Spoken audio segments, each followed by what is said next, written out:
Okay, sorry for that. We had a little technicality with YouTube. We launched it and it didn't launch. So some of you guys are just getting on now. You've missed the first beginning part of it. So I'm just going to start from scratch again.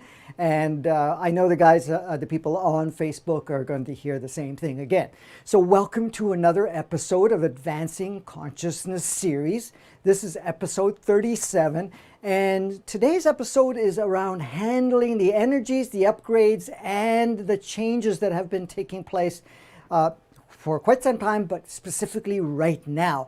Many of us right now are going through some pretty powerful changes and experiences within ourselves. And it was timely to be able to address some of the things, play with some of it, and really expand it, see how we can utilize this opportunity that we have at this time.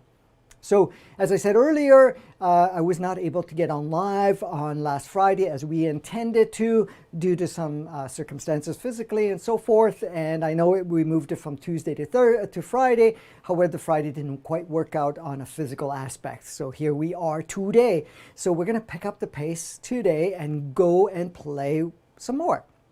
So one of the things, if you're attuned to yourself, if you've been really paying attention, not only physically, emotionally, energetically, and also paying attention to what is playing out all around us, many of us have noticed some pretty profound impacts energetically and otherwise, to the point it kind of feels even more crazy. It's like chaos in a sense, but also chaos within ourselves.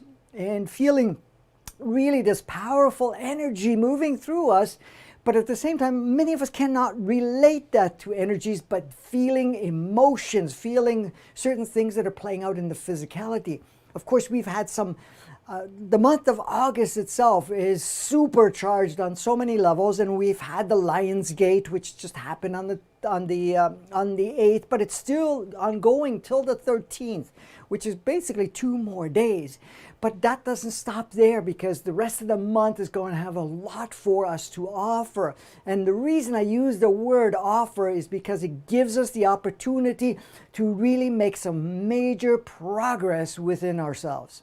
So what does this mean? What's happening right now? Well, a lot of the breaking down that's happening within ourselves, and this is played out in the dream state, it's played out in our reality, it's played out emotionally, is really just pushing us further and further to kind of purge a lot of what's playing out. But the thing is, the best part about all of this is that the purging is happening regardless of how we are dealing with it. Now, the only time we have the intensities is when there's a resistance. And of course, many of us will go into resistance because what the ego mind and what our patterns have established for us up to this point in time is that this is safe. This is how it needs to work. This is how it feels in alignment. But that is not what is supported any longer at this time. What we're going through at this point in time is very different in our reality of our own inner aspects of ourselves and what is playing out in the worldscape.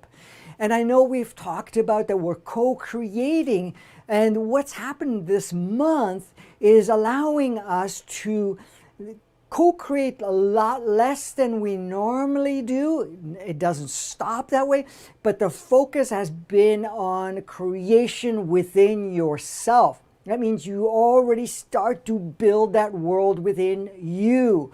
And I know this has always been an inside job, as they call it, and it's always been about us.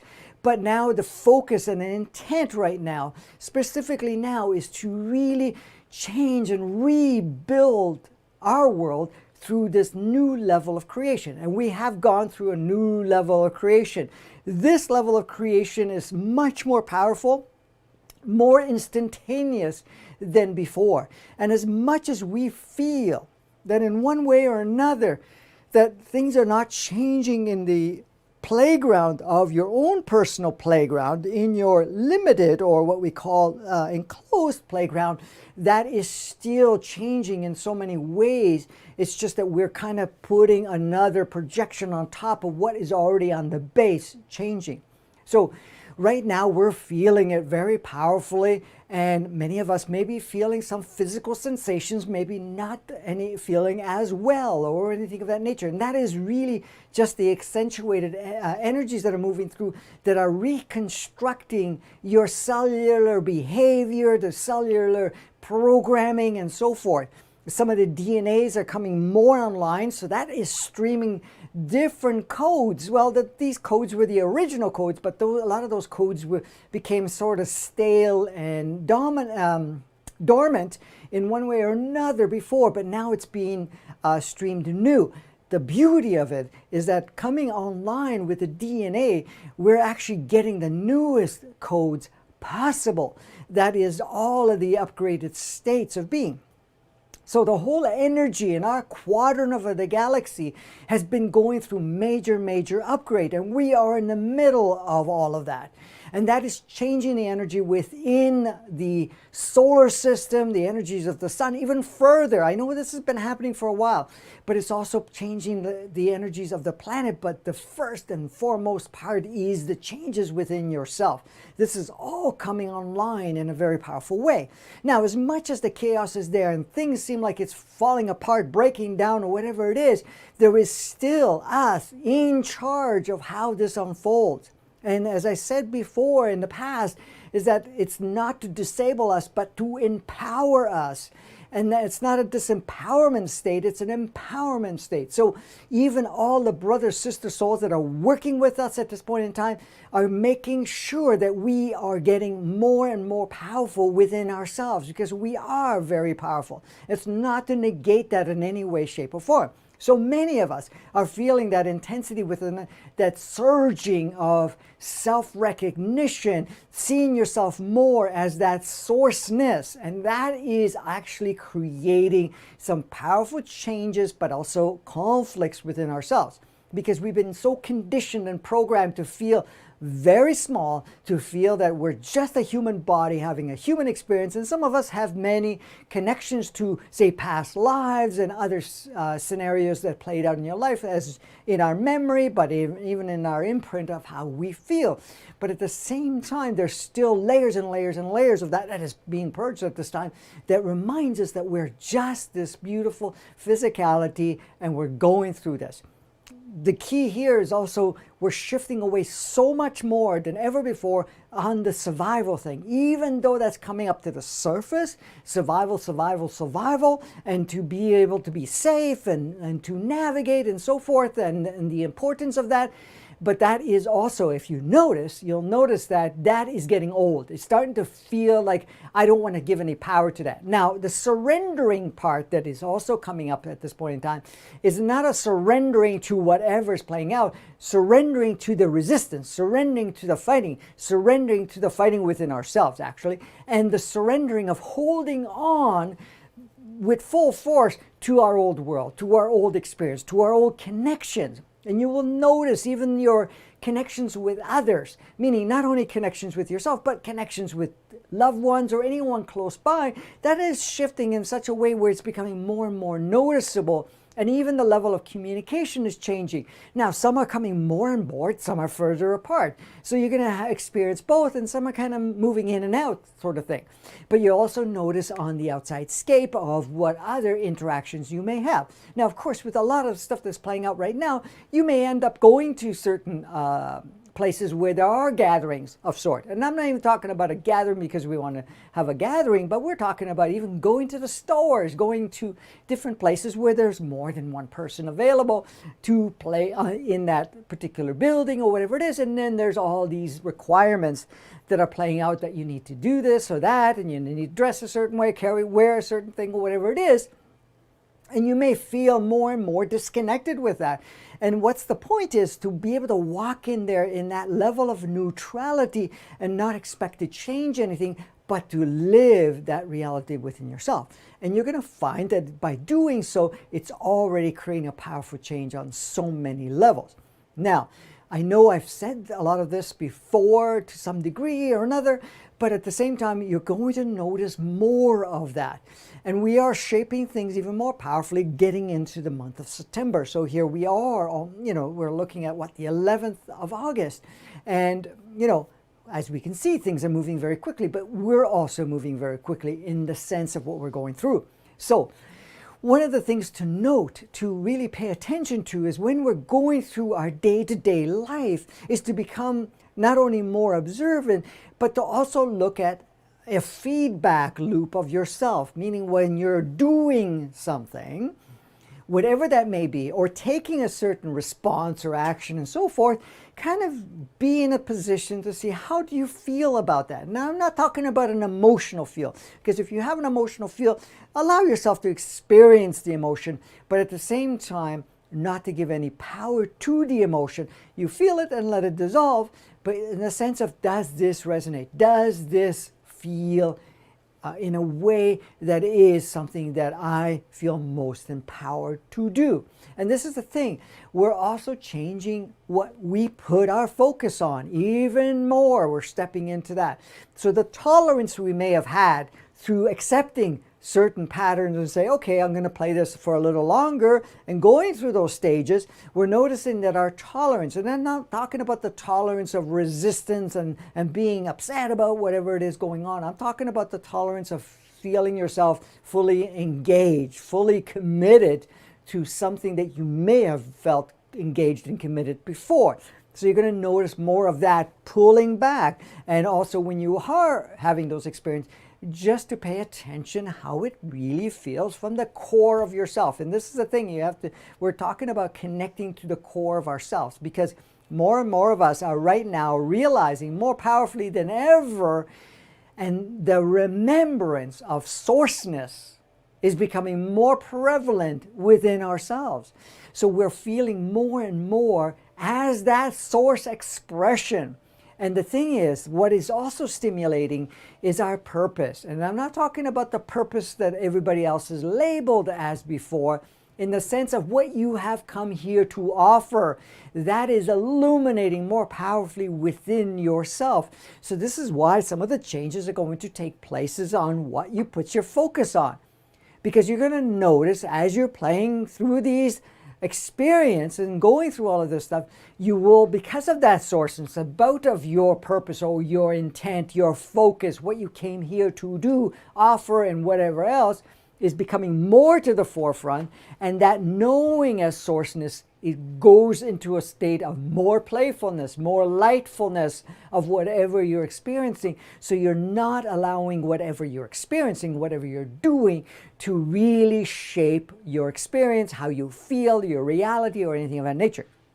So with that coming through right now more powerfully, you can play whatever game it is without giving power to the game, but at the same time not allowing any feedback from the game to actually alter your purpose, your direction, your focus. And this is the thing.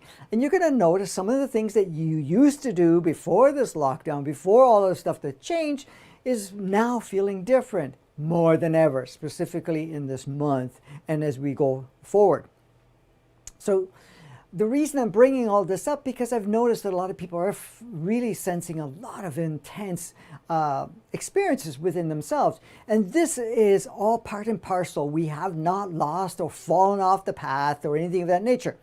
Now, as much as chaos may seem to be looming and a lot of different things that are playing out at this point in time, it's still in alignment on how we are collectively shaping the path that we're going through.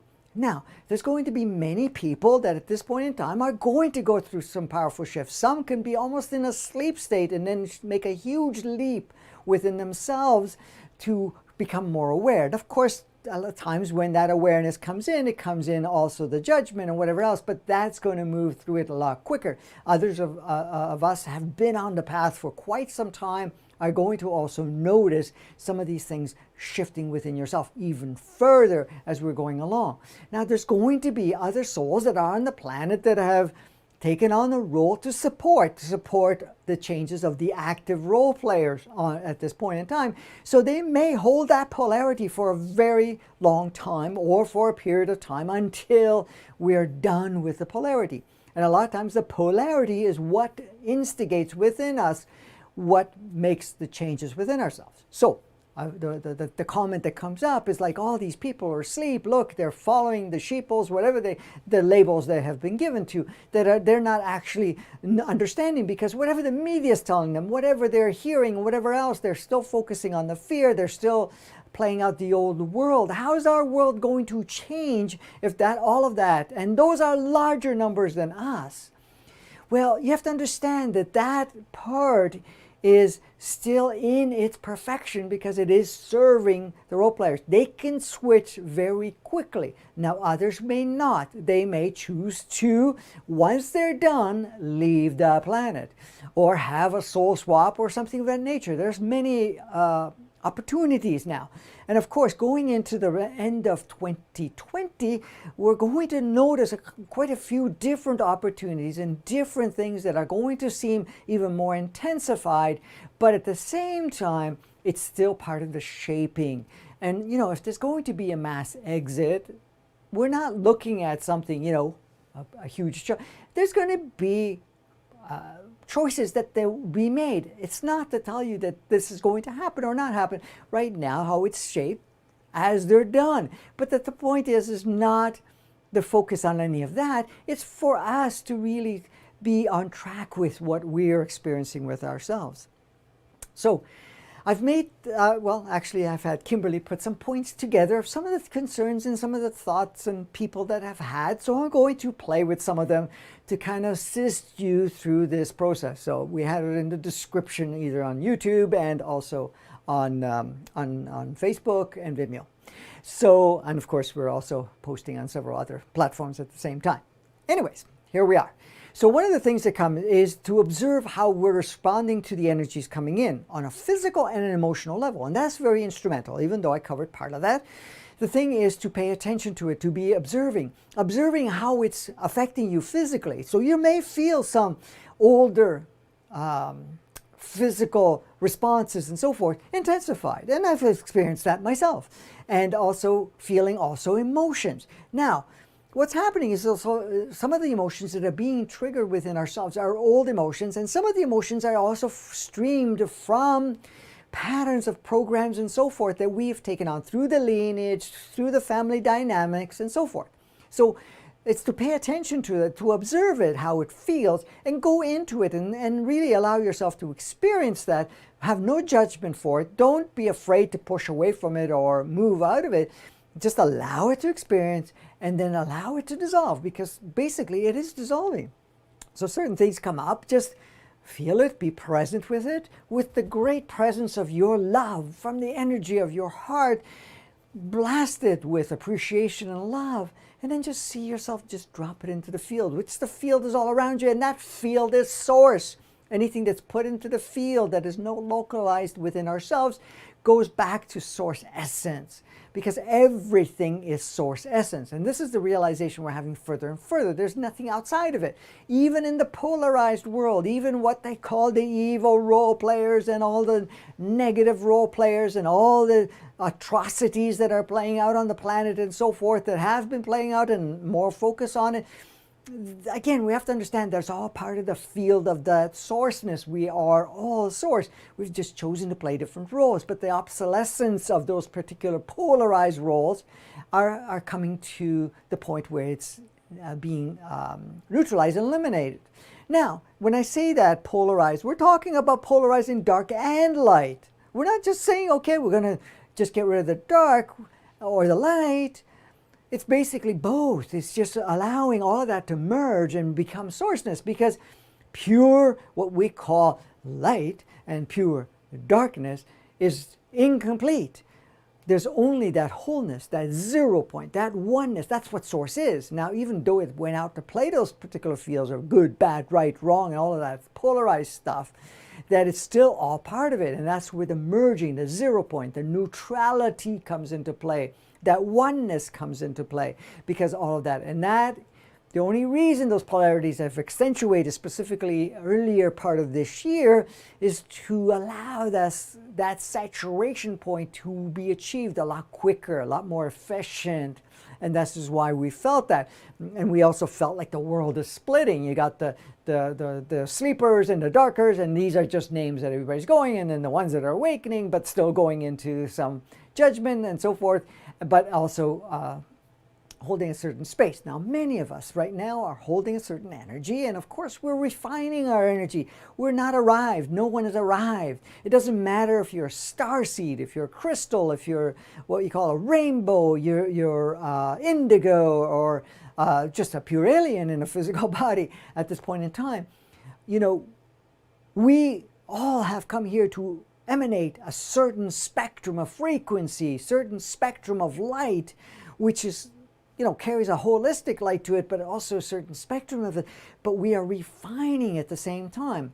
The reason I'm saying that is to understand that you don't just turn on, you turn on, yes, but you're also, the intensity of how much light you emanate has to be tuned up based on how it feels, or in this case, how it best serves the collective. And the collective is like everyone that's around you, but also the playground of Gaia, but also the solar system and so forth. So in transition, it's not like turn on the lights at full blast, because that will create anything. So if you're exposed to very dim light and somebody turns on thousands of watts of light, it's going to be not only shocking, but it can be painful through your eyes and whatever else. And at times, if you notice when you go outside and the sun is blasting and you've been kind of, your eyes are tuned to a lower limit of light, it can burn, it can feel uncomfortable. So this is kind of the example I'd like to give. So for us to come in full throttle, switched on, fully alive, you know, with that spectrum of light, can become uncomfortable for many at this point in time. So this is why we started to, like a dimmer, you're turning on the light brighter and brighter and brighter, energetically and otherwise. This is why, you know, you're also going through a process of awakening, a process of recognition of who you are as sourceness, having this beautiful experience more and more in stages rather than flick on the switch. Now, some people do flick on the switch, but they're never going to go 100% because it's not possible to do so, because that is a safeguard that kind of, and I use that loosely, that word, is so that we do not go through, because you have to understand, you're going to be able to shock, it will shock the physicality, it will shock your human entity, it will shock your mind, will, you know, create a pretty powerful havocal experience within the ego mind. But also the soul itself has to go through all these stages. Now, that's on a personal level, but it will create such a powerful beam of light that is way outside of its realm of acceptance through wherever you are. That could be in your localized small space or in the grander space. Now, as much as you're not illuminating fully at this point in time, and then of course if you go even further, then you no longer can even hold the physicality. But it was instrumental for us to go in and come in, even tuned for higher spectrums and frequencies, to tune it down. So that when you took on a human body, you have to understand, you're coming through your mother, you're coming through a life stream, you're coming through a lineage, you're coming through a planet at this point in time that is not used to that, not for the last 10,000 years. And even if we go back before the 10,000 years when we were at higher frequencies, the frequencies that are now even beyond that. So that is not, we're not prepared to deal with that. So this is why the gradual aspects have been happening at this point in time. And the same thing, you know, even when I've talked about the inverted matrix and the inverted 3D and so forth, it was tuned down bit by bit before it got turned off, and more conditioning. I mean, we started increasing the vibration and frequency and spectrum of light on the planet since 1987. Updated it some more in the 2012 timeline and going into 2020 even further. But those have been gradual, and it's not been big jumps. It's been progressively. And now, of course, we've had lots of blasts, but those blasts are short-lived. And of course, we have some that have lasted a little longer, but they don't go as high. They've gone So the bursts are usually just to really stimulate and activate, but it's like that. So it's like a flash on a camera. And, you know, it may startle you at first when the flash comes in, but a lot of times we're prepared for that. But if that light was constantly on, it would be much more shocking. So that instantaneous flash, or that short-lived flash, is what these spectrums of light and frequencies that are going on. And the same thing with the Gaia, or what we call planet Earth. It is a sentient being, it's a life form, it's a consciousness at this point in time, and realizes that it's there to support us. And many of us are not ready to be supported, or cannot be supported effectively and efficiently if it just blasted what it did. Now, even though it is all tuned for organic 3D and 5D, and it's depending on what playground you're playing with, it's supporting you in that regards, but it's also holding back some of the other spectrums to allow yourself to merge through the 2D, inverted 3D, inverted matrix purgation that we're going through, and I made that word up. Anyways, and also to be able for us to make adjustments within our ego mind. And as if you know, and we've talked about it for anybody that's new, that the ego mind is an artificial intelligence, and it's an operating system. It's a software that's within our mind that plays a particular role and was implanted some 10,000 years ago, and have played a role for 10,000 years and have upgraded accordingly. And I won't go into those details because there's enough videos that I've talked about that anyways. So the first part is to observe how you respond, and to be aware of how that feels for you, and to go through the process of allowing that to flow. Now, one thing I want to make a point. I know we talk about process. We talk about doing work on ourselves and so forth.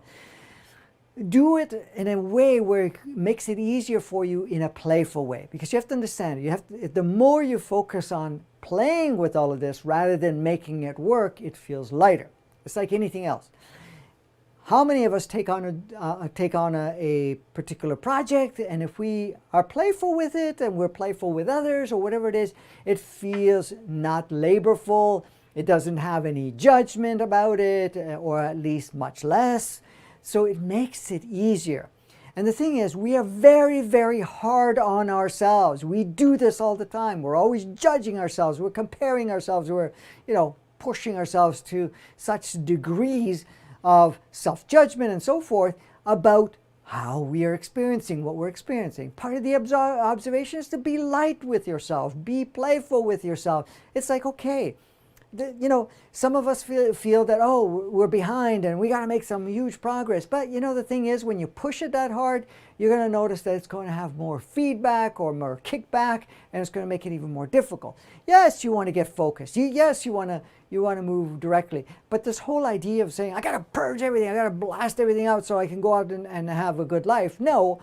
What you do is have a good life where you are now while you're doing that, as you're doing it. But you're going to purge it out in stages. This is really, really instrumental and important for us not to, blast through it, because what we have a tendency to do, and the ego is really good at that, is like, okay, you got to make sure everything is right all the time. So each and every time that you may have fallen a little short of what your projected expectation is, it uses it as a kick in the ass, and then feeling that, I failed again, or I'm not able to do this, or this is going to be hard, because that's a distraction. Becomes a distraction that actually, in one way or another, supports that old stuck state. How many times have we started making progress, and of course it's not been 100% perfect, and it's not to be 100% perfect the first time around or 10th time around or whatever it is. You're just increasing and adjusting accordingly. You're making adjustments. You may have an intention to achieve whatever you're choosing to achieve, or to shift your reality, or to shift your experiences, to make new choices, whatever else. Do the choices. And if you're going to take a huge leap around that, be okay how far it goes. But don't sit on your butt afterwards and say, okay, I made this much, now I need 6 months of integration. No, you don't go there. You don't play with that. But at the same time, when you're doing that, when you're going through that stage of that experience, you're allowing yourself at this point in time to be easy on you. So it's very, very instrumental to be playful as these energies are coming through. And you're going to feel it, because it's going to stimulate quite a bit. Now, for many of us, it's going to trigger programs. It's going to trigger old stories and our past part of our life, meaning from sometimes past lives that may come through, but that is not so intense at times. Sometimes it can be. We can't discount it, but it's going to come up, some of the stuff through the lineage, but we're going to have our own personal programs. We're going to have our own personal triggers. And these triggers will bring up a pattern, a story, or belief system, or something that we've given power to, or even hold sacred within ourselves. Hold sacred an older version of ourselves. Hold sacred through what we've done. And this is one of the things. It becomes a real challenge at times, through the ego aspect of it, that, we may have focused many years, could be a few years, could have been many years, could have been some decades, through a way of life. And that can become a huge obstacle, can become a huge block for you, in the sense where it wants to say, hey, I invested a lot of energy, I invested a lot of time, I invested my life, a good chunk of my life, maybe a little less, but a good chunk of my life, or all my life at this point in time. I can't let that go because of the fact that in some way I've earned that experience, whatever that may be. And you have the freedom to choose to do so, to hold on to that, but it's going to become more and more uncomfortable. The point is, we have to understand, it's very, very, very, very, very instrumental to understand with us at this point in time that every experience you had, doesn't matter what your life stream was about. It doesn't matter what you did or didn't do. It doesn't matter how far you went or how much time and energy you invested in whatever you're doing. It doesn't matter what you built within yourself, built within your surroundings, what you have made sacred in your idea of your life. You have to look at all of that and say, okay, those were experiences, and see it for that, because from a source perspective, you're going to see it. It's an experience. Could have been polarized, yes. It could have been focused a certain direction, yes, whatever it is. But at this point in time, it's like, you want new, you need to let the old dissolve. It doesn't have to be pushed out, but you're going to feel what needs to be released, let go, let free, all of that stuff. So if you're feeling a resistance, a judgment, or something playing out within you at this point in time that's so powerfully trying to keep you stuck or to hold on to that investment of your life, then you know it's the ego working and using certain programs and so forth. So the point is to be observant of that and let those things just move through you. Now, the reason I say that is because a lot of us will have that challenge presented, because that is kind of in the operating system of the ego. As long as you put time, you invested energy, invested in people, and when I say invested, I'm not even talking monetarily, you invested in time, energy, focus, whatever we may have put our attention on for so long. And now waiting always at that point, saying, well, when I'm ready, when things are at a certain point, I want to enjoy the fruits of my labor, or what we call the fruits of our labor. But that ends up being something that actually becomes an anchor for us in a very powerful way. So it's very instrumental to just let things just flow. So if it needs to go, don't fight it. And I'm not saying that you got to push it, fight it, or whatever it is, to make it go quicker or anything of that nature. No, you're just going to flow with it. You're going to let it take its course. You're going to let it do whatever it is, but at the same time, not resisting it. The same thing with programs, belief systems, and so forth. When we're talking about, we've taken on beliefs. All of us have. We have taken beliefs, and we've experienced beliefs, and we've gone through different experiences because of our beliefs. Now, we have to understand, there's a difference between the belief and the knowing, and I've talked about it before. But in a belief is temporary. A belief is something you accept, you acknowledge, and you play the game according to the belief. And you experience life according to the belief. But the thing is with beliefs is that it's always transitioning. And the beliefs are not there to be your governing way of life for any long period of time. It's there only for a period of time that it serves you whenever that belief has been adopted and supported. Now, many of us get attached to, married to the idea of our belief system, and it's really hard to let it go. Now, that's not from our true self, that is from an ego perspective.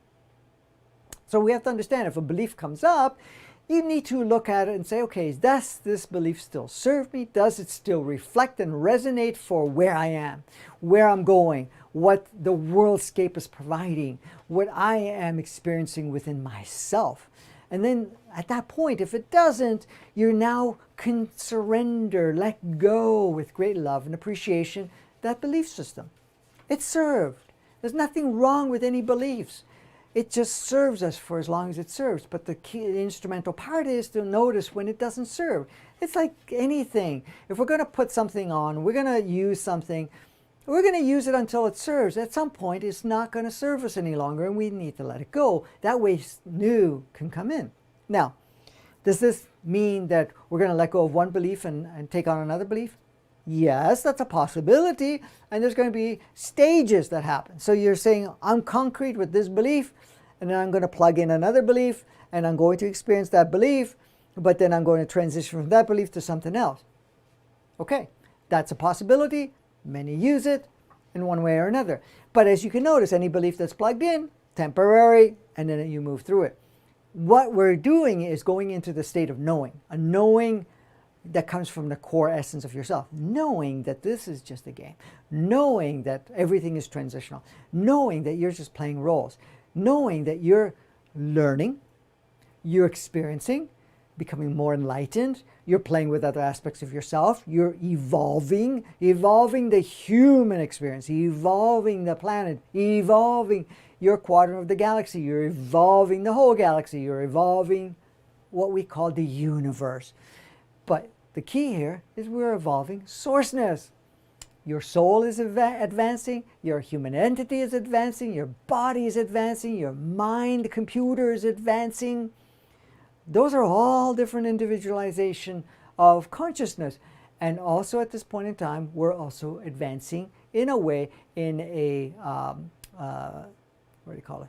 Put in obsolescence, the whole ego operating system.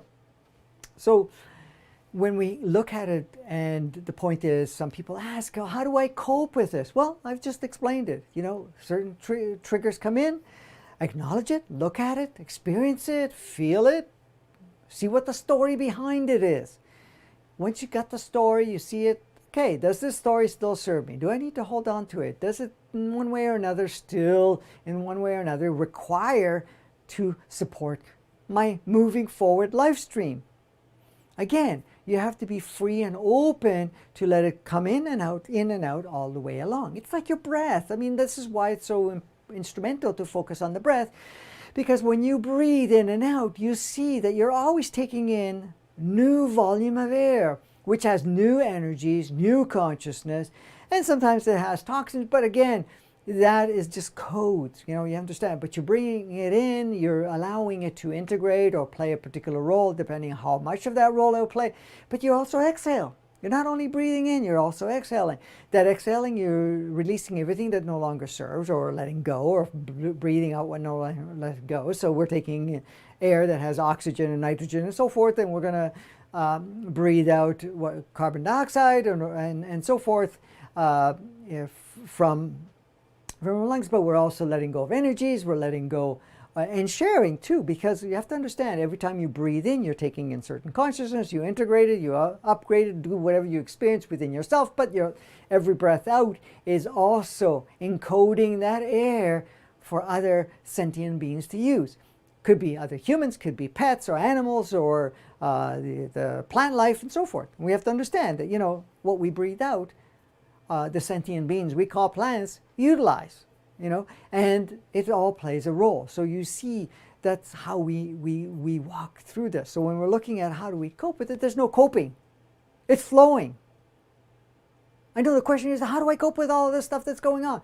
Well, it's not about coping with anything. Just flow with it. Right now, fluidity, openness, allowing things to play through you, for you, because everything is playing out for you. You to advance. You to become a grander aspect of yourself. It's not playing out against you. It can look that way and it can push us that way, but that's only for us to evolve, to advance, to expand, to get more in tune to who we are, to get to that deeper state. Did you have something you wanted to say? I don't know if I turned it on or not. Oh yeah, it's on. Okay, perfect. Savannah is asking, I noticed that the belief that ultimate seems to be the final gateway is the belief that I embody and thus can die. Any suggestions on how to move through this one? I noticed this belief creates a low-grade sense of doom that sometimes erupts to a bigger fear, even panic. Okay, so how do you see that? How do you understand it yourself? I know that the ultimate seems to be a violent.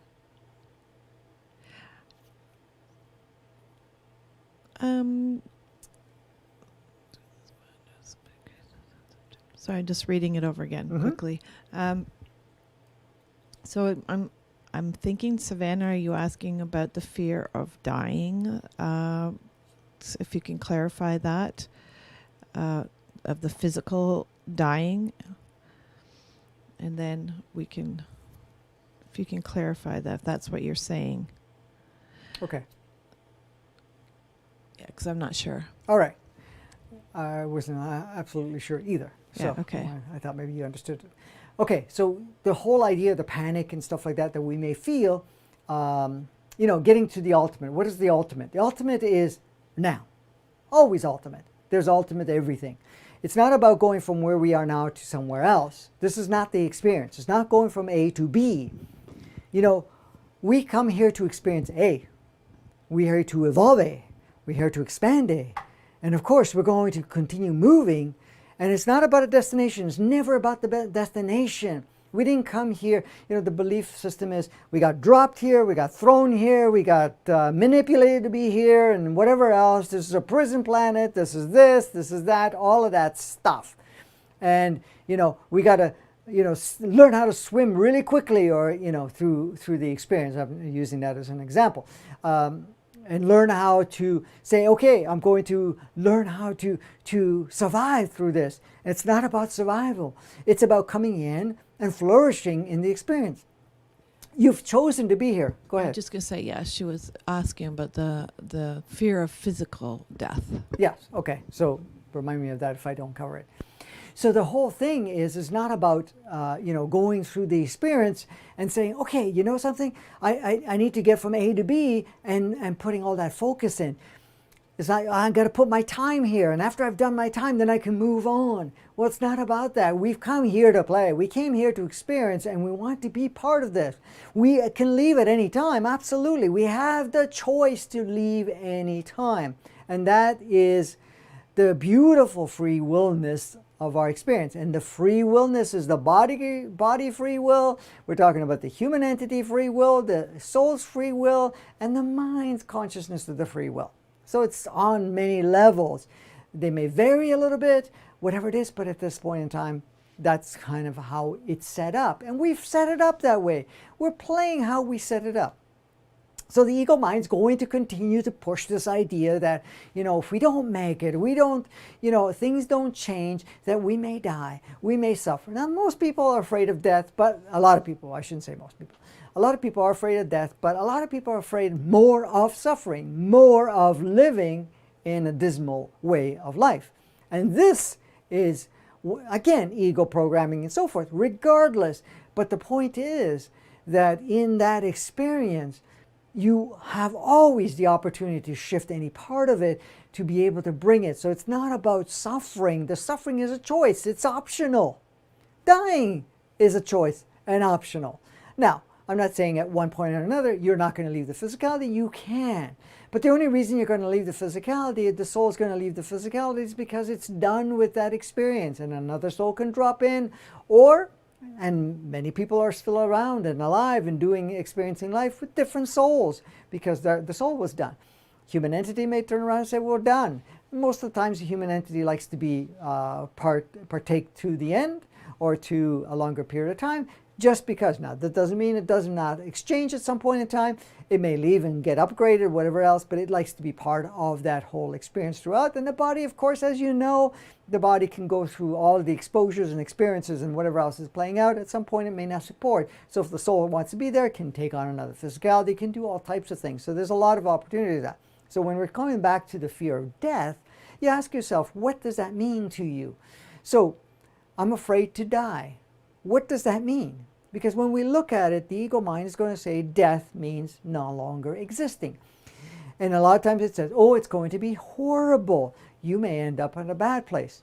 A lot of religions, which are the polarized aspects of the world, and don't think that they're on the higher spectrum. They're still part of sourceness, but saying, okay, if I die and I didn't do such a good job, or I didn't, redeem myself, or some other beings redeem me, or whatever it is, that I'm going to go to this horrible place and live there for the rest of my existence. And that existence is forever, or whatever belief system is that.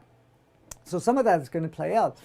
But the thing is, the physicality no longer functioning at this point in time, is to shift away from that. You just focus on the fact, okay, have the conversation with the body. You wanted to say something. Go ahead. I was just going to say the fear of death too can include, fear of leaving people behind and how they're going to be okay or not okay. What was the other one? There was another one. So that was the big one. So, or you're not ready. You have more to do, or you feel on some level that you're not done here. So that could probably play into the fear as well. Yeah, and then that's a good point, because a lot of times we may feel that we're going to leave certain people and they're not going to be okay, like Kimberly was saying. And also the fact that you didn't get finished, whatever it is. Like, again, you may not have been finished. Finished to what? The only reason you're going to leave is because you've determined that even if it didn't get finished exactly the original intent, that you're okay leaving right now. Okay? Because you can't leave without making that distinction. Now, of course, at the mind level, especially if the ego's at the driver's seat, it just feels like, oh, I didn't make that choice. That choice was, forced upon me, or whatever the belief may be around that. Because it's going to project that. So the thing is, if you're done, you're done. If you're not, you're not. And the sense is, you still have the option to leave or stay, or whatever it is. So you say, well, I'm not done with my experience. Great. What does it take for me not to be done to get in alignment? Because if you do that, your physical representation, expression will alter to support you. So it's like this. If you feel like, oh, I have so much to do and I'm not going to be able to get it done, and then be afraid that you're going to leave and not get things done, what's holding you from staying on track and taking the steps? A lot of times we get stuck and we get to the point where, I came here to do this, but I can't do it. So you judge yourself, you compare yourself, you beat yourself up, and all that fun stuff, and all of it is fun. We can play with all of it. But at the same time, let's look at it. How are we going to do this? How are we going to move forward from here? So you can look at whatever's playing out for you and say, okay, right now, this is where I'm at. I feel like I have a lot to do, okay? That I'm not ready to die. And you say, okay, great. I understand that. What can I do now? What can I put into action? What can I shift in my life? What can I shift my focus in my life? What roles can I play at this point in time? Because by making those adjustments, by observing and shifting that will change how your body may go, and also the support that you will get within your energetic fields from your body, from your human entity, your soul, and even your mind. So that's going to alter. So you say, okay, great, I'm not done, let me move forward. Now, the one thing we don't want to be in a position to, and I'm going to say this in those terms, is that be concerned about the status of any other person. Now, if I leave, what's my kids going to do? What's my partner going to do? What's my family going to do? What's my friends going to do? Whatever that is. You have to understand, no one leaves in any way, shape, or form unless it is of service for all involved. Again, it's not like just you drop out. you can commit suicide. You can have an accident. You can have a heart attack. You can fail physically, whatever it is. That's a choice you make. But that choice, again, will vary and will be instrumental in the sense. Let me backtrack a bit. The exit out, which I've talked about in the past, the exit out is a choice that is made almost in a community, in a sense. So, how can I explain that clearer? What happens is, you may have felt at this point, I'm done with this experience. Okay? A soul's perspective of leaving has no issues how. Neither does a human entity. And the body may have a very small amount of reservation on how it's going to go. However, the way you go will be impactful for the ones that are going to stick around. So therefore, your soul, your human entity, your body, individually, will communicate with your family, will communicate with your particular close partnerships or whatever else that we may have, friends or whoever, and says, okay, hey guys, I've chosen to leave. Now you're doing this very unconsciously, of course, because you're not realizing it. Most of it is from a superconscious level. And superconscious is not only the soul superconscious, we're also talking about the human entity superconscious and the body superconscious.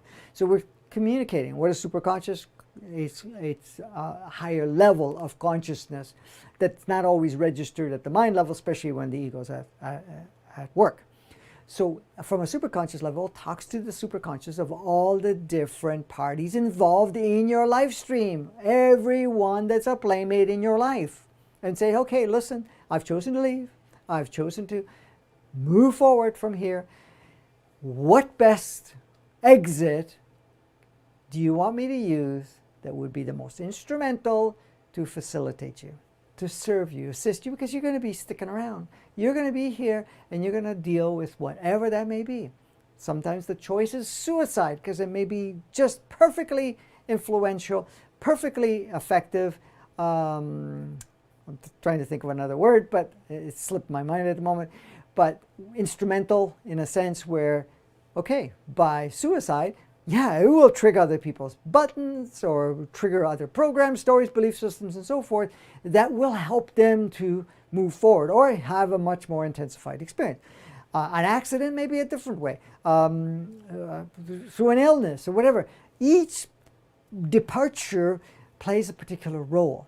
Now, yes, if we're talking illness and it stretches out, of course, that opportunity is for the individual itself, but also everyone that's involved too, because it will affect certain people in certain ways to create changes with themselves or anything of that nature. So you see the beauty of how that plays.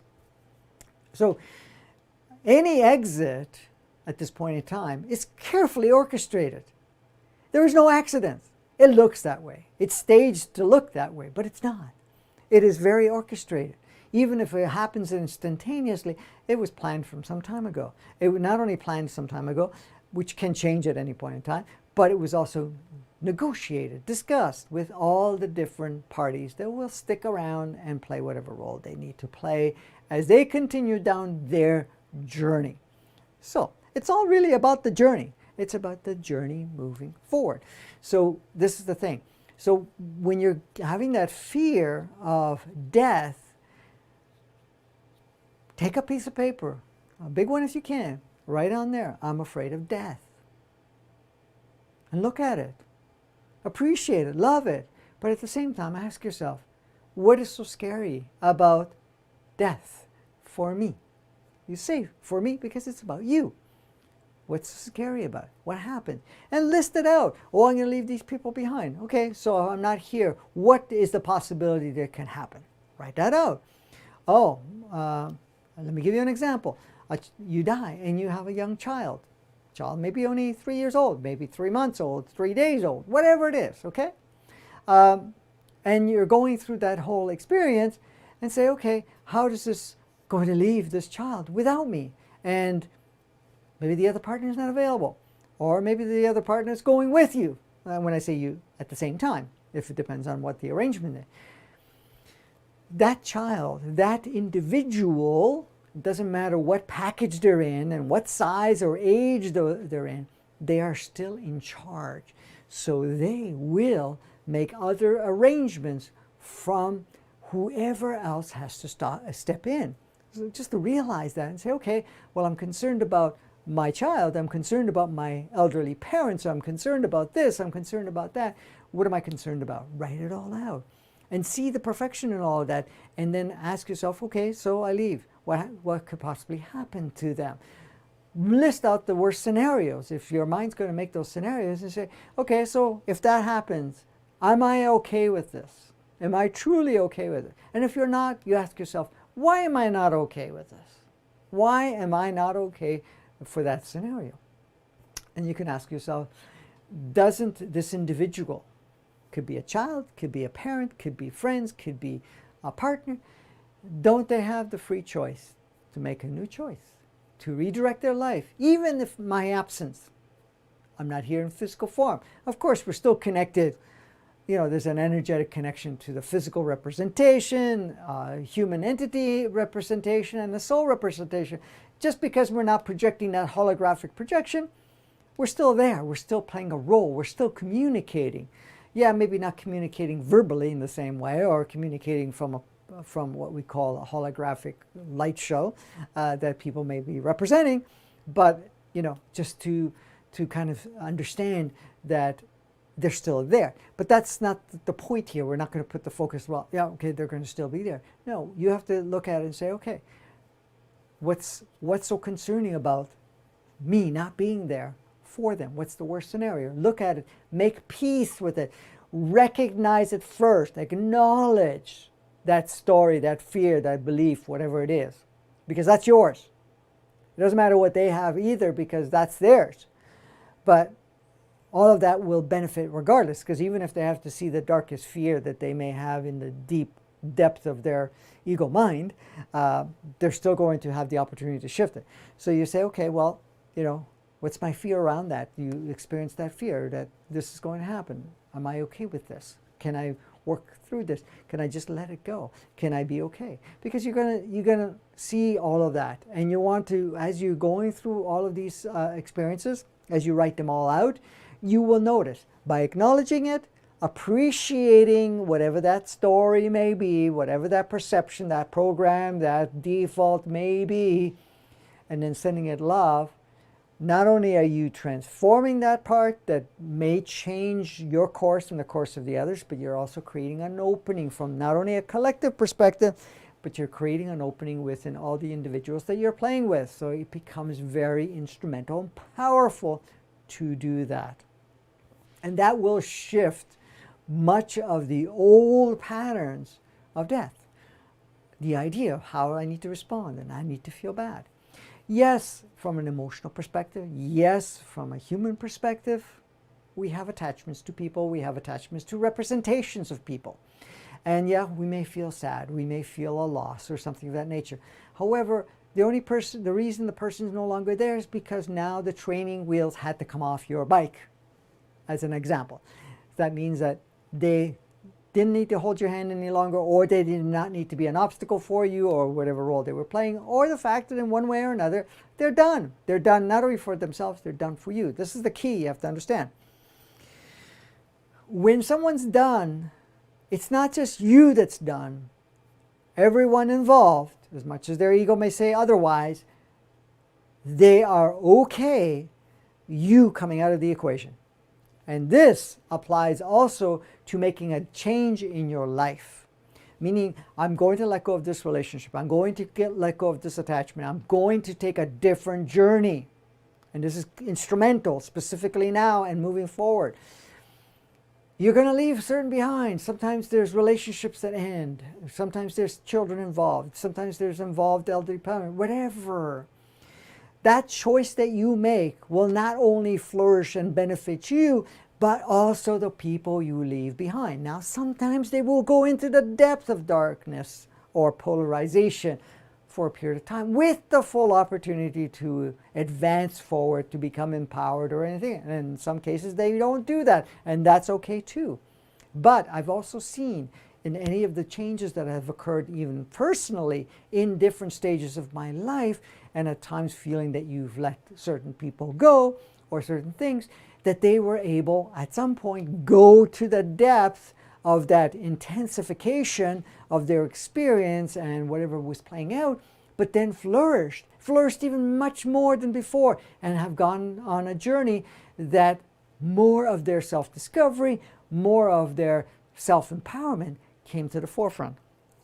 So we can't underestimate, but we can't, hold ourselves back for others, because there are other aspects of yourself, and you can't do anything unless it's agreed upon anyway. So if you feel that compel state, besides the ego mind's perspective, of making a change in your life, or exiting through death, or whatever it is, or playing whatever role it is a mutual, powerful agreement. Okay? Is that clear enough? Are we clearer than mud? Yeah, no, very clear. Okay. So, paying attention to your body and your physical aspects and how you may need to do things differently to accommodate the new part. So, when it comes to that, a lot of people are starting to notice certain symptoms, certain things that are no longer feeling supportive physically, or the body's reacting. We're going through changes. The body's changing, the energy is changing, the consciousness is changing within our body, within our physical representation, through our environment. So we may feel that we need to adjust what we consume, what we focus on. Because you have to understand, if you're focusing on things that actually alter your vibration into a lower state, you may feel it very powerfully in a physical representation, because the body's trying to evolve, trying to increase its, or focusing on increasing its vibration, and then you're exposed to things that are fear-related, or old patterns of old ways of life, and so forth. So you may feel that. So that's, is to pay attention to those things. So what I mean by paying attention is, as you're doing certain things, always feel the physical response, feeling the physical representation that plays out at that point in time. So if you're going to do certain things, for example, you're going to be playing with certain people, or experience yourself with certain people, or whatever it is, or in some way or another exposing to yourself to certain media that creates certain things that come up. Yes, okay, first part is you're going to trigger some stories, programs, belief systems, or whatever that may be, and that will serve to a certain degree, but at the same time, you also want to pay attention to what we need to adjust. This also applies to what you drink, what you eat, what you expose yourself energetically with your environment. But the energetic doesn't only stop with our environment, but where you're located, and also at the same time who you associate with, because they're all energy fields. So you need to pay attention to that and see what adjustments are required for you to bring that more into alignment. It may not be just terminate everything. It may be, okay, an adjustment here. So I'm going to shift from this food. I'm going to shift from whatever else I'm consuming. I'm going to shift from these relationships. I'm going to shift from this environment, and allow yourself to play with that. Now, the ego mind's going, oh, no, we got to wait, because, oh, look at this, this is good, there's some good things about these friends, or some good things about this environment, there's some good things about this food, or whatever, right? That's just the ego's distraction, and just to pay attention to that. But even if you don't, just jump out of that experience, you can see yourself adjusting it. And then each time you're in it, pay attention. This is why it's so instrumental, because many of us go into this, sleep state, unconscious state, whatever it is, automatic default, or whatever, and we're just playing the game, whatever that may be, and not paying attention to how we feel about it. You're going to find at times you're going to be with certain people, you're going to be consuming certain things, even though that, may be traditional, or the fact that in some way or another everybody else is consuming it, or something of that nature. Or, you're expected, and this is very instrumental, expected to play a certain role, or to be supportive of whatever that group or clan or family dynamics may be. By paying attention, you can see it. You can feel physically, do I feel like I want to participate to this degree or less degree or at all? This is the thing. So you're going to pay attention. That is very instrumental, specifically where we're going now, even further and further, because that uncomfortableness, that polarization is going to feel. And I'm talking about polarization because you're going to feel dissonant. You're going to feel a non-resonance of whatever you may be playing, whatever you may be consuming. So as our bodies are changing, you're going to notice that you're going to eat lighter, fresher foods. You're going to drink cleaner water. You're going to let go of the lower intensities. You're going to find relationships, what you focus on in the relationships, but also what you focus on the media, whatever it is. If you're going to be watching something, pay attention to how it feels. Now, if a story, write it down, what that story is. You want to address it, but then when you're exposed to it again and say, okay, there's no story, but it just doesn't feel comfortable anymore, because what's happened, you made adjustments within yourself that energy that it's portraying, that's sharing with you, is not matching who you're becoming. It's not matching who you became, because you've already changed and you are changing. And this is the thing, paying attention to what am I going to do and not do? Do I go here or not go there? Just pay attention. You don't want the emotions to drive you, feeling, oh, I'm going to be feeling this way or that way about it. No, no, no. You're going to go into the paying attention as you're there. Now, that doesn't mean that you always drop, say, a gathering of some sort. Let's give you an example, family gathering, just so you have a reference point here. Here you are in a family gathering. It doesn't mean, okay, I'm not going to that family gathering anymore. That's a choice, absolutely. You can do that, or you can participate. But when you're in the family gathering, you're paying attention to the interactions, the communication, the energy's there. And you're going to make adjustments within yourself. If it triggers buttons, yeah, address them, write it down, record it, do something, because you're going to take care of that. You want to make sure that's taken care of, because that's fertile ground to present that. But at the same time, when you're playing that, pay attention to how it feels comfortable for you to play that role. You may need to adjust the role. So you're going to adjust the role. That means how you communicate, what you agree or don't agree upon, what you're going to focus on. You know, if there's, for example, gossip or something of that nature, you can choose engaging because that's what they like, but it feels unbalanced for you. It doesn't feel in alignment with you. Then respect and honor yourself and choose not to support if they're going to do that. And you say, hey, you know, I don't have that interest anymore. And you can walk away or change the subject. Say, hey, let's take a look at what other things have you been observing. And it's not about others, it's about yourselves. What have you been observing? What have you noticed? What are you feeling? Whatever else. And you can guide them through that, but go through the walk. It's not about changing anybody. So, by paying attention, what you're doing is you're more and more accommodating the new you, because that's what's happening. There's a new you emerging. And I know I've talked about it this many times, but it's worth reminding there's a new you emerging. That new you is a more source essence of you in a physical representation. It's not about negating the physical representation. It's not negating the human experience. And it doesn't matter if your soul has lots of other experiences on other planets or anything of that nature. It has nothing to do with that. We don't even have to put any attention there at all.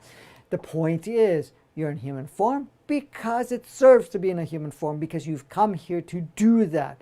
So what you're going to do is you're going to adjust and accommodate more and more the new you that's coming through in the human experience. If you're done with the human experience, yeah, you can leave at any point in time.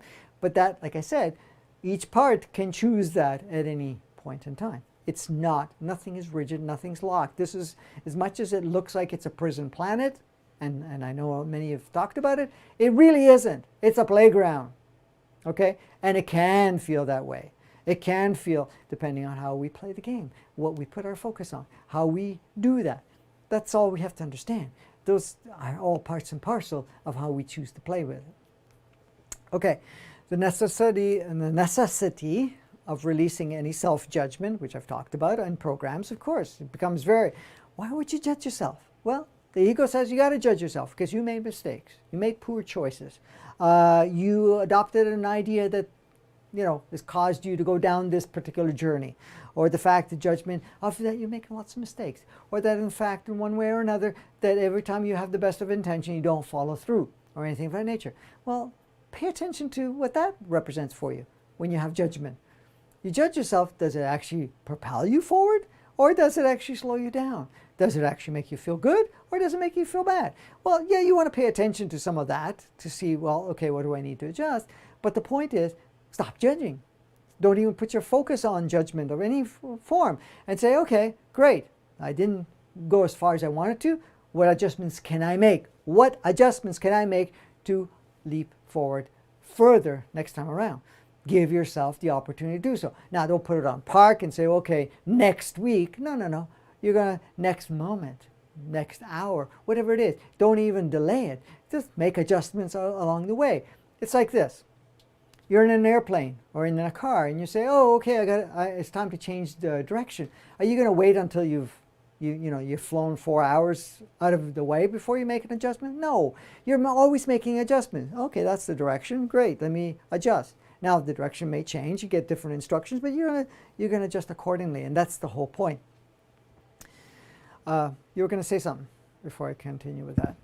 Oh, I was going to say about the self-judgment in line with, if you have to change up your everyday routine because of the energies and upgrades and stuff coming in, you can't operate the same with your everyday activities. They may, like you and I have even experienced this, where, you may have to cancel something or you may have to go lie down for half an hour or whatever and not have any self-judgment around doing that because we've been so structured on routine and movement and always being in a certain mode of doing that it's very I've noticed too, even for myself, the difficulty that sometimes shows up, the guilt or judgment, self-judgment around doing less but maybe accomplishing more in other ways that maybe aren't immediately noticeable but are highly beneficial. Yeah, and sometimes we get into the whole idea that it's our job to do certain things. You don't want to let people down or whatever it is, and we get caught up in all of that, and then we judge ourselves accordingly. Well, we're too moving out of survival mode. Exactly. And so survival is about doing and being busy, and we're moving into creator mode, which is about chilling out, and not that you're not going to do anything, but you're going to do it in a different way that is fun and no stress, no anxiety attached to it, and it's going to feel almost foreign to us in some ways at sometimes. So we just have to really get used to it being different. Yeah, and it's true because especially when you're talking about the creative mode, at times what we have to do is for us to allow ourselves to make adjustments in ourselves, so to create a new reality, we may have to step back for a little while, to observe certain things, start redesigning your life. So that may require you to pull back from some of the stuff that's consuming a lot of your time or a lot of your focus. So you say, okay, maybe you don't block out months in advance or months, whatever time. It could be blocks each day for a certain period of time.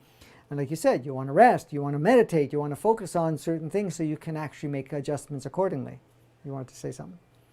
No, I was just going to say it's about letting go of some of the distractions that we think are important things that we have to do, but they're actually really just distractions to keep us busy. And so it's recognizing that as well. What's a distraction? What is actually beneficial to our growth and to us creating in a different way and from that higher perspective. Yeah, and distractions are very easy to come along because the fact is we are living in an environment, there's lots of distraction, and it's purposefully done distraction in a sense. And of course, we're the ones that actually chooses to participate in those distractions. So things may play out in a certain way where we're putting a lot of focus, to say, on social media, on what's going on with the world, what's going on with everybody and so forth. And we need to do all of this, or I need to inform people, whatever it is. And how much time are you putting in there? And that can become a distraction. At times by stepping back and really looking at what's important and shaping it around what's important at that moment, because that's always changing anyways, because the importance and the focus needs to be fluid. So you're re-navigating, you're always adjusting and navigating accordingly. So you want to pay attention to the distraction. Now, a lot of times we don't realize it's a distraction because the fact is like, I got to do all this stuff. This is necessary. Nobody else is going to do it, or something of that nature. You got to pay attention to it. Okay, am I just making myself do all this stuff because in some way or another I'm not prepared to look at the other things? This is why writing it all out is very beneficial. Or the fact that I've taken on a belief that I need to be and playing these 10 roles. I've seen it with certain parents. Sometimes they feel, oh, I got to do all these things until the kids go to bed or whatever it is, and I got to take care of all that stuff. Some of the ones that have chosen at some point to relinquish some of that, basically have said, okay, guys, if you want this done, this has got to be happening. Everybody participates. So even though it's little baby steps at times, it does shift things. So you actually have more time. And, you know, the guilt that comes in at times is making your own free time for yourself to actually work on yourself, or in this case, explore with yourself, or to make, you know, to tune in and make adjustments in yourself. Because a lot of times people feel selfish. That's the automatic default, which the ego likes to put out. You're selfish. You're only thinking about yourself. Well, there's a difference between the role of selfishness and the role of actually giving yourself the opportunity to look at certain things that you need to focus on that's more important. And when I say more important, because that will actually advance not only you, but everybody involved. So sometimes I've seen it over the 35 years or so that I've been working with people on, you know, with not only workshops but individual one-on-one, that certain changes that they have chosen, even though it may seem difficult along the way, that once they made the changes, everybody progressed that one way or another, even though there was like a black hole that kind of everybody fell into at some point in time for a period of time. But we're in a very different space right now, so things are not going to be where the adjustments is going to take a long time, or it has to go through a painful process. That's not necessary at this point in time. So things are moving a lot quicker when it comes to that. So even if you make a change and there's a little bit of an imbalance that's created from an ego perspective from everybody involved, that will jump in very quickly to make those adjustments. So really just to pay attention to those adjustments that you're making, but the distractions, really, because that's what it is. We have a lot of opportunity. Ego loves distraction. It's really, really, really good at it. And you know, many of us, you know, can get easily sucked into distractions, or the idea that we need to do all of this and it has to be all finished before we can move on. This is one of the things that you're going to notice, and many of you have been noticing and already making adjustments. Others have been fighting it. Is that a lot of the things that we felt was so important are starting to become more and more like, this is not important. Not only is it not important, I can't even do it anymore. So you may sit down and be able to say, oh, what I used to be able to do before, I can't do anymore. Why is that? Well, you got lazy? No, it's because of the fact that now that work, that focus is no longer in alignment who you're becoming. Or the fact that you're upgrading, and for you to upgrade in a more powerful way, that you can't put your time in there, or much less time in that direction, and more time in yourself. This is about you, and you is part of the collective you. So this is the thing. So it's really about putting the time in and not allowing, or in this case, observing any distractions, and then making adjustments so the distractions that actually do not run your life as much. And again, do it gradually if necessary, or take huge leaps. It's up to you.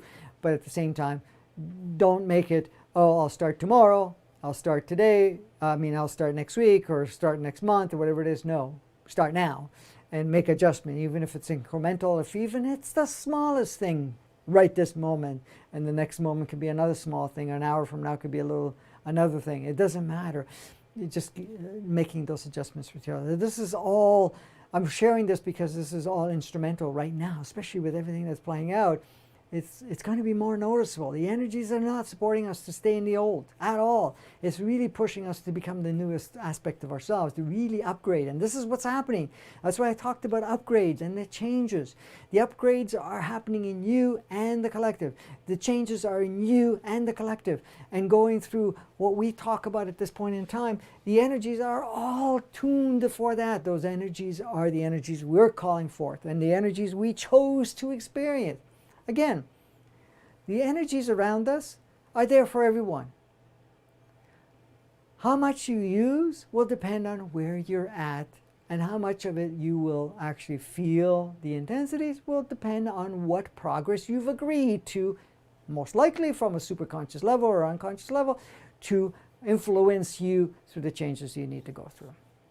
Okay, so truly operating in the now moment, listening to your higher directive, which is another key instrument. Is there anything you wanted to say about that? What did you say? It's about truly operating in the now moment and listening to your higher directive. If you want to share that. No, just for me, that means truly listening to yourself. Like, you get a nudging, okay, when you go to do something, is this necessary? And then do you listen to your ego mind say, yeah, do it, go ahead? Or do you listen to your soul says, no, it's not really necessary? Or do you the opposite? Or you don't do something you know that you would be of benefit, but you don't want to put the energy into it or whatever, but it's necessary. It's like starting a new way of eating that is really beneficial for your health and well-being and even your ascension, to clean your body and so things flow easier. And then you're, like you were talking about earlier, being around people that maybe aren't eating the same way as you, but you start, you take stuff that is not going to be good for your body. It's really honoring that. And that's a hard thing sometimes to do, because we are so programmed to do what everybody else is doing. And especially when we're around family and stuff like that, there's a voice inside us saying, no, that's not going to be what I want. That's my body saying this to me. I don't want that. But then you bypass it and just do it anyways. And so it's an incongruency that's always going on in a conflict. So it's really paying attention to that, and with everything, not just food, but other decisions and ways we operate throughout our day-to-day lives.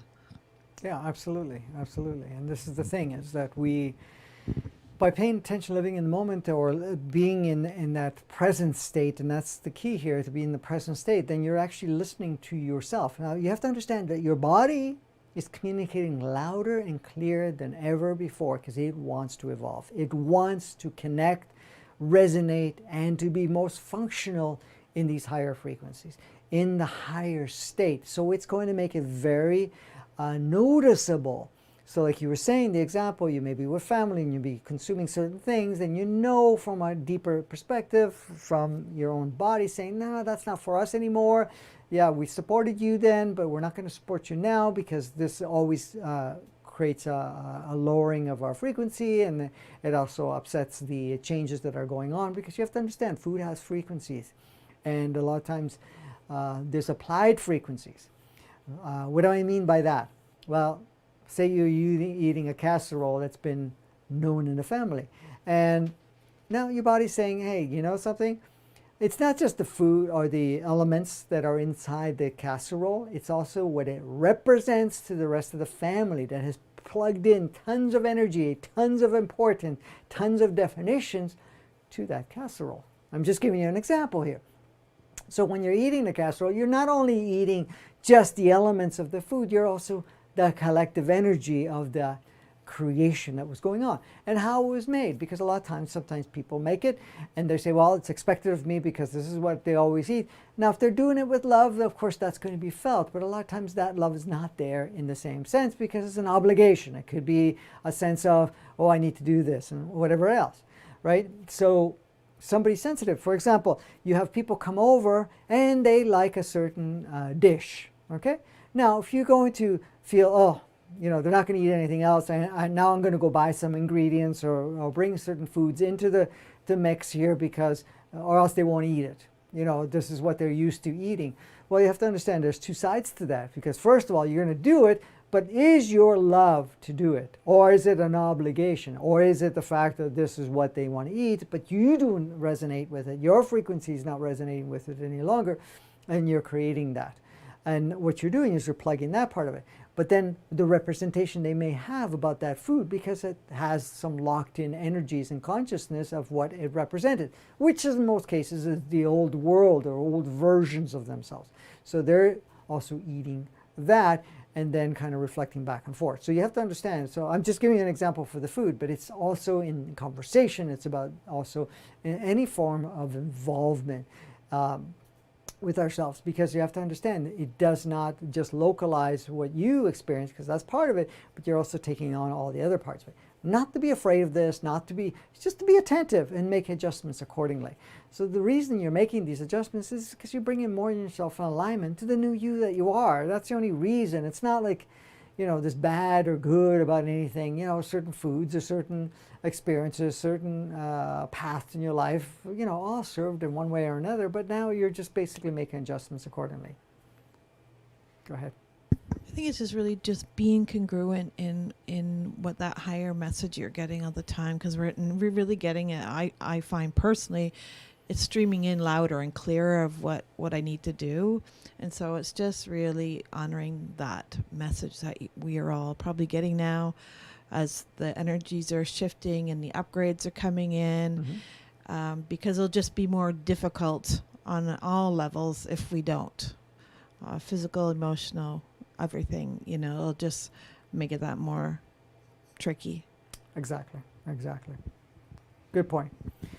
So the higher directive, like you were saying, that's a higher directive from the body, higher directive from the human entity, and the higher directive of the soul. So by listening to it, being attentive to that, and the ego mind's going to spell out a lot of stuff, and that's why going into the quiet and paying attention to yourself, you can focus, put your attention on the body and see what the body has to say. Connect to your solar plexus and see what your human entity has to say, and also because all of it wants to evolve. All of it is directing us to assist. And don't think it's going to be separate like before.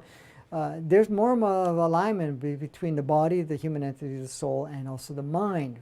It's the ego that still likes to be outside of that. But in essence, at this point in time, it's just paying attention to that. And this is the thing. It's honoring, respecting what you are saying to yourself. Even if it's not verbally, it's energetically, but also how you feel it physically and how you feel it from the director. So all of us are going through changes, but it's really paying attention to that higher directive, because the higher directive at this point in time is assisting you to advance, to become more instrumental on this beautiful playground that we are here as we are merging forward. A lot of people say, well, how do we make changes? Well, you work on I shouldn't say work on yourself. You be focusing on yourself, and that all becomes part of the instrumentation of our experience forward. So the other question is what does embodying our true nature really mean, and how do we do that? Well, the embodying of our true nature is basically allowing that higher aspect of ourselves to be embodied. We have a tendency, very much so, to be able to block out what that represents or what that is within ourselves, the natural embodiment. How many of us have felt a powerful movement of certain things, a shift in your life and whatever, and we discount it, or we put it on hold, or we ignore it, or something of that nature, to really go into playing the old role, to play that other aspect of ourselves? And really what it means is for us to respect and communicate with ourselves and feel like we were talking about the directive within ourselves, because that's our true nature speaking. So you're talking about the true nature of the body, the true nature of the human entity, the true nature of the soul, and of course the mind being the powerful computer interpreter and projector of what we experience from a holographic expression as what we call a physical representation on a physical representation of the planet. So embodying that is allowing ourselves to connect with ourselves and see what feels naturally now for you. And that will shape not only what you focus on, what you experience, what you're doing and don't do, whatever it is, but it also brings very much more clearly to the surface what is the next stage, next phase, next step for you. You are an evolving being. You've come here to do that as one of the components. Of course, like I say, we come here to play, we come here to learn, we come here to experience, we come here to become a grander aspect of our sourceness in that individualized expression of signature that we are. So while we're doing that, especially now, more than ever, we're having that come through us in a much more powerful way, and you can feel it on a much more powerful way. So it's allowing ourselves to embody that natural state, that true blueprint that's within ourselves, and just being present and being guided by how you feel directed, how you feel guided from a knowing perspective, from a higher perspective, and that is again part of communicating with your body, your human entity, and your soul. So the thing is, how do you connect with your soul? Well, basically go into the quiet state, connect to your soul, and ask your soul, okay, what do you share? Make sure you have something handy, because a lot of times our memory will be altered by the ego mind. We'll say, well, I don't know about that, or throw in so much distraction that we won't. So you want to write it down. Okay, soul, what do you have to share? Or if there's certain things you need to look at, write it out and then see what the soul says to you. It can come as thought forms, it can come as a feeling, it can come as like a voice in your head, it can come in all different ways. Sometimes it's a vision, of something different. So write it down. You can tune into your solar plexus and you can ask your human entity what it basically is, its true nature that it wants to express, and it will do the same thing. Just make sure you write it down. Same thing with the body.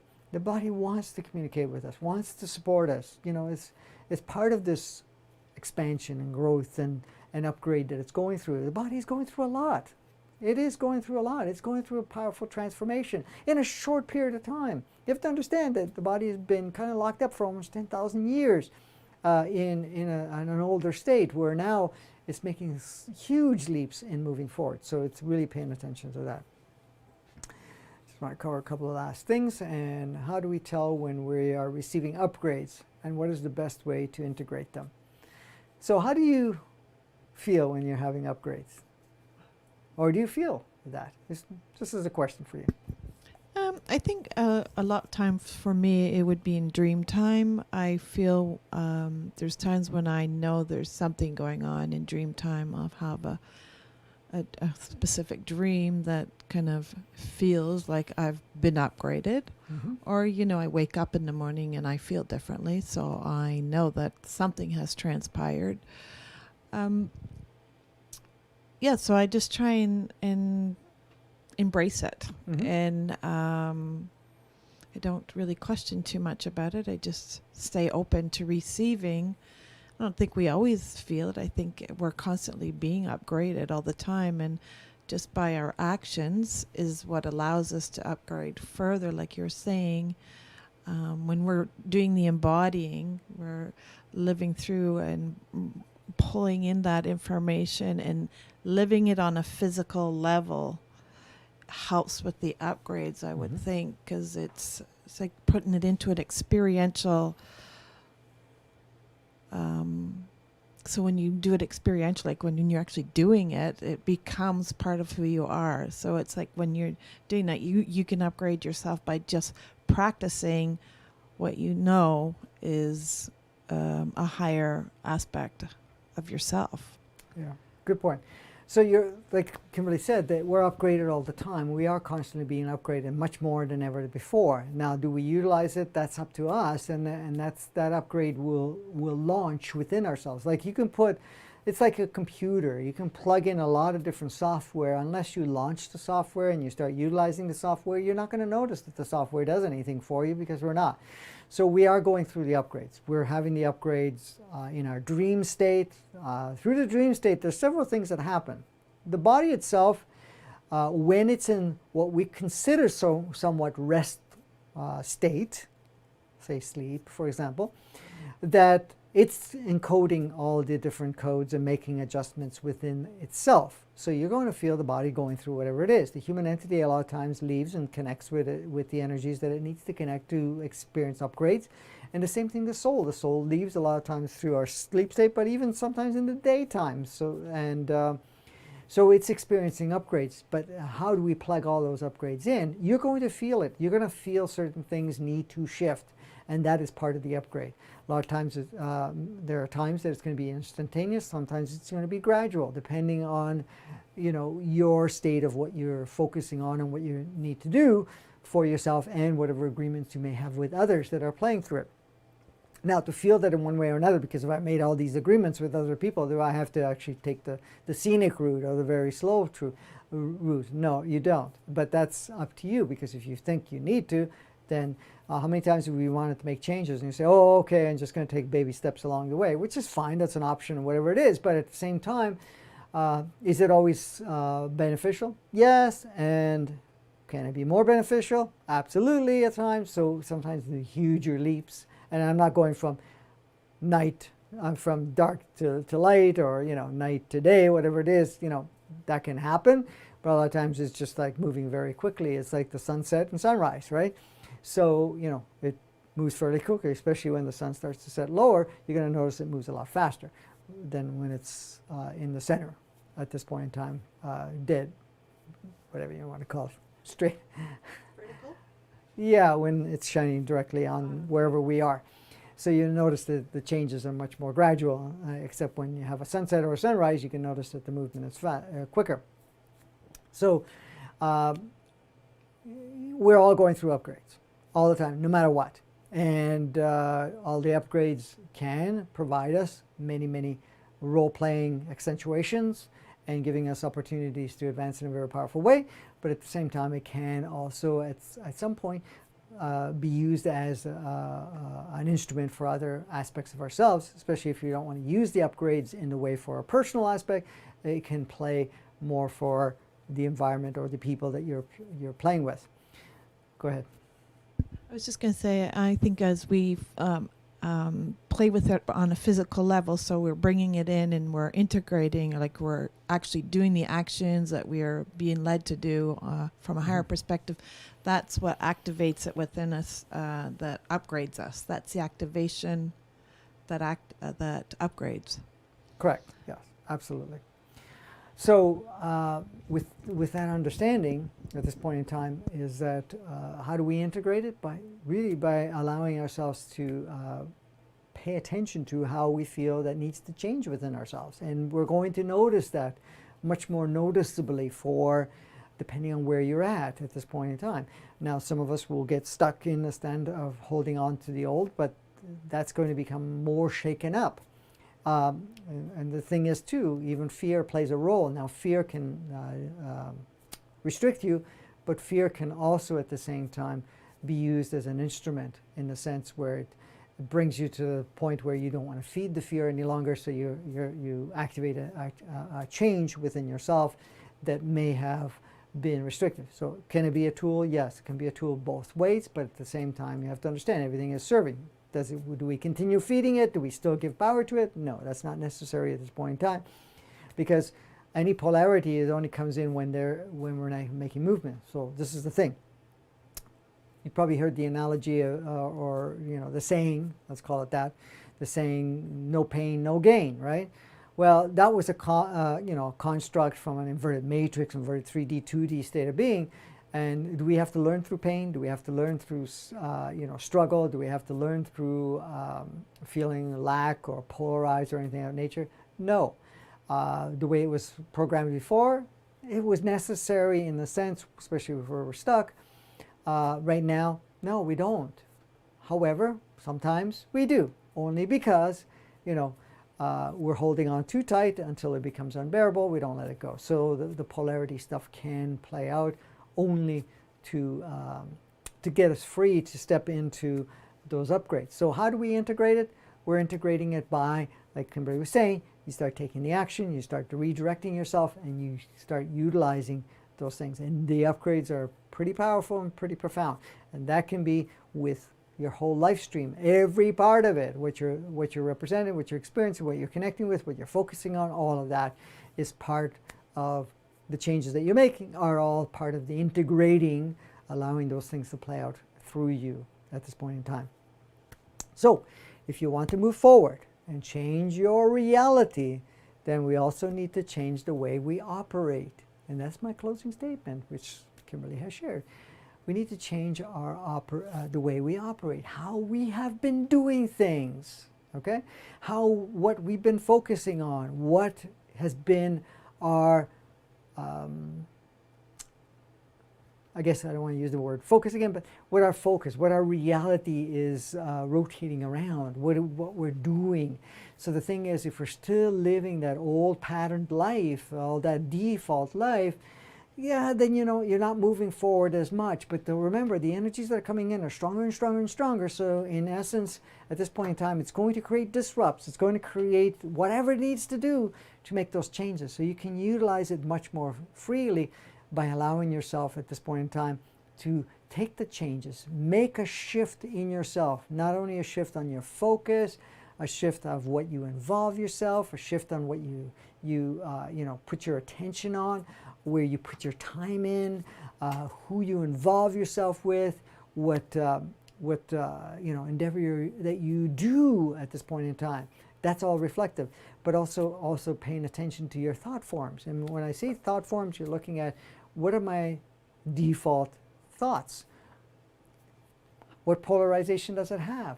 You want to look at all those things. You want to look at some of those things, because that will all make adjustments accordingly. As you make adjustments accordingly, you can move forward in a bigger way and much more powerful than you have in the past.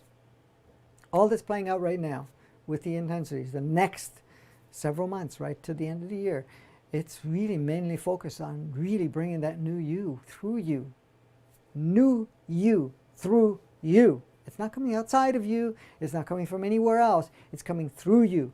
Because what's happening is that you're taking in all these codes. You're taking all of these upgrades. You're taking all these energies. You're taking that aspect of yourself, being the body, the human entity, the soul, and emerging through your expression, through your actions, through the way you interact with the playground. That's that new you coming through. And that new you, now more than ever, has more recollection, more connection to your sourceness, to your essence. Some people call your God self. Well, creator self is another word they use. That is your sourceness, your essence. The very existence of all existence is coming more through you. It's not to come through you, blast through you, and then you're no longer playing the human role. No, it's coming through you so that you can upgrade the human role. You can upgrade the human experience fully, and the planetary experience. The planet is evolving. You're evolving. The whole game is evolving. And just in understanding that, there's a lot of projections still played out in the polarity, all the nastiness, let's use that word, nastiness of, again, perceptionally based at this point, of all the things that are playing out, the pedophilia, whatever else is playing out at this point in time. Just see it for what it is. It's a game and so forth. Now we're coming to the realization that that game is no longer serving. Yes, we're going to bring forth to the surface so that we actually can say, hey, we can put an end to this. This no longer needs to be focused. We no longer have to play that game. It doesn't matter if the choices were made according to the individuals involved in all of that, but that's no longer supportive. That is no longer supportive from a human perspective or a human experience. And a planetary experience. And it's not in our on our planet. It's not in our inner planet. It's not part of the solar system. It's not part of our galaxy or universe any longer. All that stuff is all being dismantled. And in the sense, we're not using that as a way to create our reality, to support our old reality. And that's really what's taking place in that regards. Was there anything else you wanted to share? Good. I think we've covered everything that we needed to cover around of that. So if I'm looking at this and say, okay, handling the energies, and I think we covered that. Yeah. We're handling it pretty awesomely, right? One day at a time. One moment at a time. One moment at a time, absolutely. Actually, yeah. But each moment, just being diligent and moving forward in a very powerful way is what we have come here to do. Listen, you're here now. And the reason you're here now is because you wanted to be part of this. You wanted to be part of a very powerful transformation that has never, ever, ever, ever been experienced in any form of form. You have to understand there's some pretty profound experiences that you can have in different forms on different playgrounds and so forth. But what we're experiencing here and from the levels of polarity and the levels of separation has never been experienced in such a short period of time, a major transition. And also in a very unique physical representation, that its makeup provides something very profoundly powerful in the way that we can advance. So basically our sourceness is making huge advancements going through all of this. So once again, thank you for participating, coming together. We'll see you next Tuesday at 4 p.m. And I thank you for all your support. We're always open for the support. At this point in time, it allows us to put more content out. There are various projects that are coming out very shortly that will also be instrumental to assist you even further and to support you on this beautiful journey that we have co-created and that we've come together to do so. And somehow I feel I'm forgetting to say something, but I'm not sure what that may be. I don't think so, honey. Just we'll be back on Tuesday, next Tuesday, and I think that's it. Okay, so we'll be back on next Tuesday, and until then, have a blast, go out and play, enjoy every aspect of each moment as the new you continues to emerge moment by moment. Thank you.